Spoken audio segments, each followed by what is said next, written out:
네, 안녕하세요. 용성고1 영어 내신 관리 프로그램과 영어 프로그램에 대해서 한번 이야기해 보려고 합니다.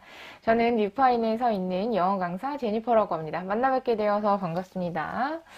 자, 일단 내신 관리부터 한번 보고요. 그리고 옆 페이지에 제가 수업에 대해서 어떤 거를 집중적으로 가르치고 있는지 한번 함께 알아보려고 합니다.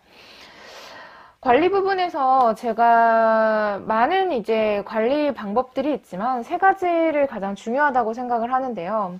학습의 방향성을 나타내주는 학생에서의 컨설팅, 그리고 내신과 수능을 함께 대비할 수 있는가, 그리고 학생 개별로 수준에 맞출 수 있고, 그리고 그 학생의 어려운 부분이나 혹은 앞으로 나아가야 될 부분들을 내가 제시해 줄 수 있는가, 이 세 가지에 맞춰서 지금 학생 관리가 들어가고 있습니다.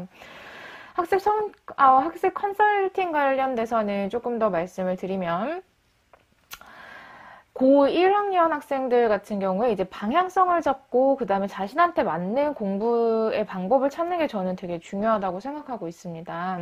이 친구들이 한 번을 시험을 보는 게 아니라 1학년에도 4번을 시험을 보고 2학년도 있고 3학년도 쭉 이어서 학습을 하는 거고, 결국에는 최종 목표가 좋은 대학을 이제 가는 그런 목표로 들어가는 거잖아요. 그럼 당연히 내가 취약한 부분도 있고 또 잘하는 부분도 있고, 그런 거를 타 과목과 맞춰서 수학도 해야 되고 국어도 해야 되고 저희가 영어도 해야 되고 이런 타 과목들과 맞춰서 그 비율도 잡고, 그 다음에 영어 학습에 있어서는 내가 이런 방식의 단어가 좀 잘 외워지더라, 이렇게 내가 어법을 해보니까 참 잘 맞더라, 이런 것들을 당연히 방향성을 잡아야 되는 거고, 그거를 저와 함께 잡아보면 더 빠른 시간 내에 자신한테 맞는 학습법을 가질 수 있다고 생각하고요. 그래서 이 부분 컨설팅이 들어가고요. 그 다음 내신하고 이제 수능 고1에서 고3까지 이어질 수 있는 학습이라고 했는데요. 이제 내신만 하는 경우에 모의고사로 이어지지 않는 경우가 좀 안타깝게 있어요. 그런데 내신하고 수능 둘 다 당연히 준비해야 선택지가 가장 높다, 나중에 학교를 고르실 때 선택지가 가장 높다라고 생각하기 때문에 영어도 역시 내신도 준비하면서 당연히 수능도 준비할 수 있게끔 그렇게 커리큘럼이 진행이 되어 있습니다. 그리고 저희 영어는 이제 뭐 레벨로 이제 학생을 나누고 등급별로 나누고 그러지 않아요. 전체 이제 등급을 대상으로 이제 수업이 진행이 되고 있어요. 그래서 학교 수업에 맞춰서 진행이 되고 있고요. 당연히 너무 못 따라온다거나 아니면 너무 이제 우리 반보다 더 뛰어넘어서 이미 뭐 고2, 뭐 고3, 뭐 대학교까지 하고 있는 그런 상태다, 그러면은 다른 이제 대책안을 드리겠지만, 그 외에 뭐 중간 때급부터 시작해서 1등급 정도까지는 충분히 고1 수준에서 1등급까지는 저희가 충분히 이제 제 개별 추가 학습지로 함께 수업을 해도 크게 무리가 없고요. 뭐 학생마다 단어가 어려운 친구들도 있고 모의고사가 어려운 친구들도 있고 어휘가 뭐 어법이 좀 어려운 친구들도 있습니다. 또 어법 중에서도 나는 뭐 관계사는 잘하는데 뭐 수동태 부분이 어렵다, 이런 식으로도 되게 또 난이도가 나뉘거든요. 그래서 학생이 부족한 부분 또 잘하는 부분 채워서 갈 수 있도록 한번 노력해 보겠습니다. 그 다음 저희 이제 내신학습 교재가 있는데요. 이 내신학습 교재에서 제가 좀 중점적으로 잡고 있는 게 이 핵심 문장 집어주기 파트라고 생각이 됩니다. 이게 아무나 좀 잘 못 집는 거기도 하고요. 이 집어주는 기준이 학교 방향성에도 맞아야 되고, 그 다음에 지문의 주제에도 맞아야 되거든요. 물론 지문을 보면 큰 주제가 다 쓰여 있어요. 그리고 학교에서도 주요 문장을 집어주는 편이 있지만, 그렇지 않은 경우도 사실은 존재하게 되고, 학생들, 잘하는 학생들 경우에도 이제 무슨 문장이 중요하고 어떤 문장을 서술형으로 바꿨을지에 대한 그 부분은 사실은 혼자서 케어하기가 어렵잖아요. 그래서 학원이 있는 거고, 또 저 같은 내신 강사가 있는 거라고 생각을 하거든요. 그래서 이 교재에 보시면 중요한 주안점들, 요약점들, 그리고 단어까지 잘 정리가 되어 있는 부분의 교재고요. 그 다음에 이제 변형 문제가 들어가게 되죠. 이 변형 문제도 기출 변형을 좀 많이 푸는 편이에요, 저는. 그래서 기출 자료가 조금 있기 때문에 기출 문제를 많이 풀고, 그 다음에 제가 이제 추후에 이제 그 마지막에 변형을 해가지고 또 학교 그날 선생님의 어떤 경향도 한번 학생들하고 물어보고 소통하고, 우리 선생님이 어떤 걸 좋아하신다더라, 뭐 이런 문법을 좋아하신다더라, 아니면 학교에서 뭐 이 동사에 대해서 강조를 하셨다더라, 그런 걸 이제 학생과 소통을 통해서 막 얻어냅니다. 막 얻어내면 이제 그걸 가지고 마지막에 좀 변형 문제나 파이널 모의고사를 이제 제가 만들어가지고 또 학생들한테 이제 제출을 하면 그게 또 학생들이 그래도 자기가 들인 노력에 비해서 좀 좋은 결과가 나올 수 있도록, 예, 그리고 또 노력이 또 반영될 수 있도록 또 그렇게 진행이 많이 되는 것 같더라고요. 용산고 같은 경우에는 좀 말씀드리고 싶은 게 영어 너무 만만하게 보면 안 된다라고 진짜 꼭 당부해드리고 싶습니다. 그냥 단순하게 외워서 시험이 나는 그런 유형의 학교도 아니고요. 또 서술형 배점도 높아요.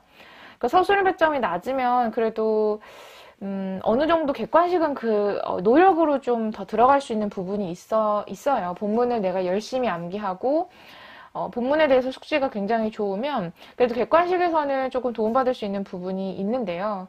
네, 용산고는 서술형이 30점이 거의 매번 나오고요. 그 30점 중에서도 6문제, 7문제 정도가 나오는데 그 반 정도가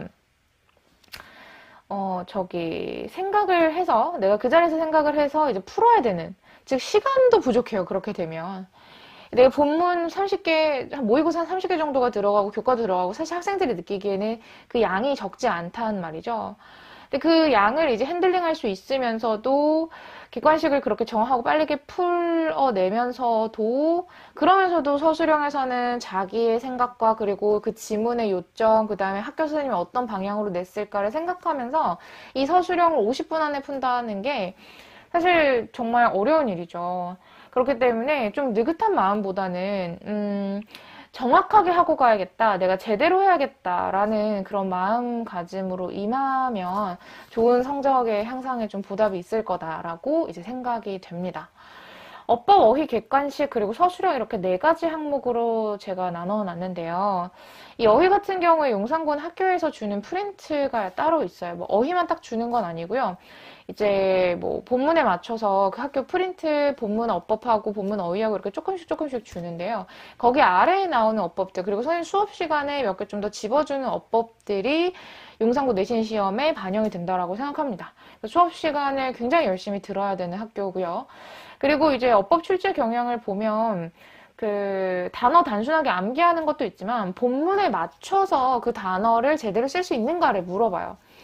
그래서 다이어 같은 경우에는 그 상황과 지문에 맞춰서 이 단어를 적게 되는 거겠죠. 그리고 이 단어 하나가 여러 가지 뜻을 가지고 있기 때문에 이 여러 가지 뜻에 맞는 상황도 구분을 할 수가 있어야 되는 지문이 들어갑니다. 네, 그래서 그거 위주로 조금 준비를 이제 시키고 있거든요. 좀 여러 가지 동의어라든지 아니면 다이어라든지 학교에서 어느 정도 프린터는 어느 정도는 집어줘요. 그래서 그 부분에 대해서 암기하고 있어야 하고요. 그 다음에 어법은 이게 서술형이 아무래도 나오다 보니까 어법 부분을 놓치고 갈 수가 없어요. 특히 고1 학생들은 어법이 이제 1학년 때 잡히지 않게 되면 2학년 때 고생하는 친구들 제가 너무 많이 봐가지고 정말 힘들었습니다. 2학년 가서는 어법보다는 사실 독해적으로 학생들이 글을 읽기를 원해요. 어법이 좀 딱딱한 부분이 어느 정도 있다 보니까요. 근데 이게 참 잘못 알고 계신 게 어법이라고 이제 딱 어법이 끝나는 게 아니라요. 어법 안에서도 어법에 맞춰서 글을 읽는 독해가 들어가요. 그래서 이 어법을 1학년 때 못 잡으시면 2학년 가서 이 독해가 조금씩 어긋나기 시작합니다.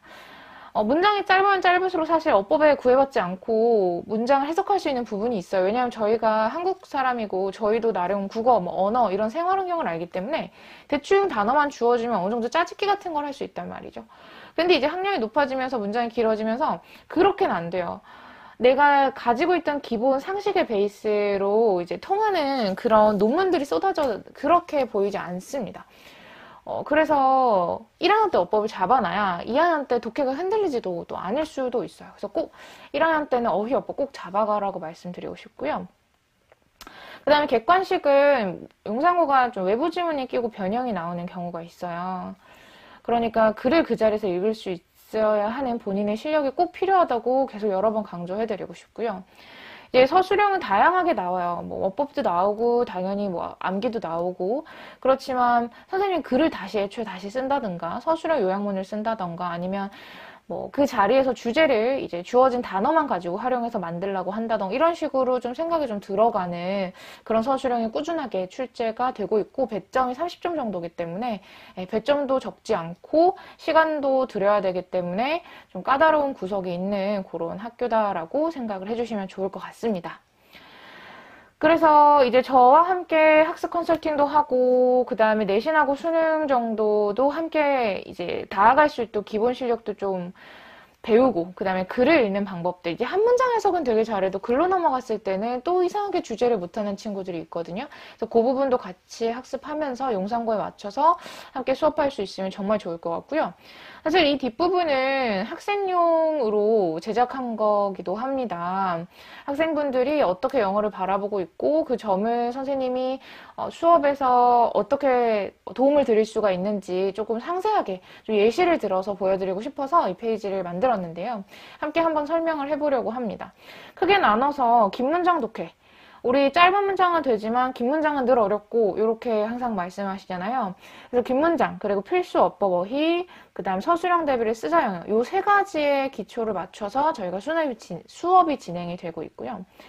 이게 문장이 길어도 전하려는 바는 당연히 그 문장 속에서 하나겠죠. 여러 가지가 아니라. 근데 그 전하려고 하는 바를 정확하게 찾을 수 있는 방법이 이 문장 내에서 정확하게 내가 주어는 여기까지, 형용사구는 뭐 avoid uncomfortable things at first 이렇게 두 번째까지 이런 식으로 정해주는 눈을 길러주는 게 이게 영어 긴 문장 독해 핵심이거든요. 그래서 이 문장을 선생님 이 형식으로 바라보겠다.